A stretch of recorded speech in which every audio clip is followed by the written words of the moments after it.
Shunaqa ekan do'stlar, mehr oqibatda o'zimiz ibrat bo'lib ko'rsatib berishimiz kerak.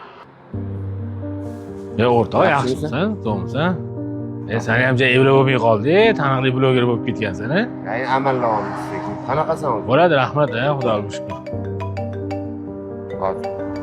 Assalomu alaykum. Va alaykum assalom ukam.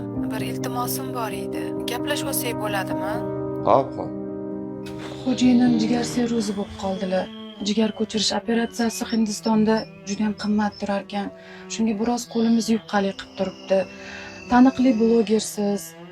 Bizani karta raqamlarimizni qo'yib pul tushirishga yordam bera olasizmi? Ha, men sizni tushundim.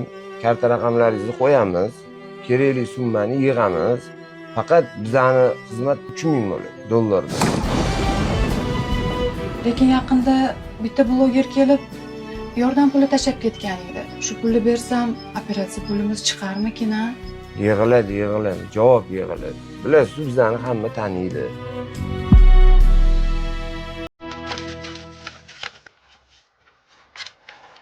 Ish ko'zini bilsang, changalda sho'rva.